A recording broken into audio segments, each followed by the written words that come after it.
कुरान आयत 448 को अक्सर कोट किया जाता है कि ये वो कोट है जो दिखाता है कि कैसे कुरान बिल्कुल ही मूर्तियों के अगेंस्ट है। यहाँ भी हम देखते हैं कि do not associate partners with God, यानी भगवान के अलावा किसी और के भक्त मत बनो, किसी और की पूजा मत करो। यही सेंटिमेंट कुरान चैप्टर 31 आयत 13 में दिखता है कि केवल भगवान की पूजा करो। तो ये कहना कि सारे मुस्लिम सारे नॉन मुस्लिम्स को काफिर मानते हैं, ये एक बहुत ही गलत नोशन है। जो लोग नफरत फैलाना चाहते हैं उन लोगों के द्वारा ऐसी चीजें फैलाई जाती हैं। इस्लाम शब्द का मतलब ही होता है सबमिशन बिफोर द गॉड, भगवान के सामने झुकना, और मुस्लिम शब्द का मतलब होता है जो इंसान भगवान के सामने झुकता है। इसलिए एक लिबरल मुस्लिम के पर्सपेक्टिव से कोई भी इंसान जो किसी भी धर्म में मानता है वो एक मुस्लिम है, क्योंकि अपने धर्म में उसने भगवान को जो भी नाम दिया है वो उस भगवान की पूजा कर रहा है और भगवान के सामने झुक रहा है। और ये मेरा कोई पर्सनल ओपिनियन नहीं है, एक्चुअली में ऐसा है। उस समय में भी अरेबिया में बहुत से और धर्म हुआ करते थे। अगर आप कुरान चैप्टर 2 वर्स 62 देखोगे तो उसमें ज्यूज, क्रिश्चियंस और साबियंस को काउंट किया गया है अमंग द बिलीवर्स, कि ये वो लोग हैं जो भगवान में विश्वास रखते हैं। इसमें मेंशन किया गया है लड़ाई के बारे में, लड़ाई उन लोगों से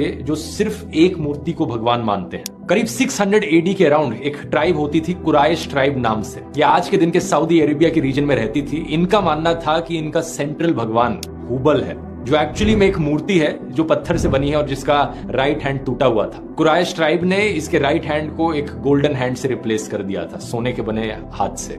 अब इस मूर्ति को एक्चुअली में तोड़ा जाता है प्रॉफिट मोहम्मद के द्वारा साल 630 एडी में। अब यहाँ पर माइथोलॉजिकल कहानियों को और एक्चुअल हिस्ट्री को कंफ्यूज मत करना एक दूसरे से। अभी जो बताई मैंने वो एक्चुअल प्रूवन हिस्ट्री है, और उससे पहले जो कहानियां थी वो माइथोलॉजिकल कहानियां थी, बिब्लिकल कहानियां।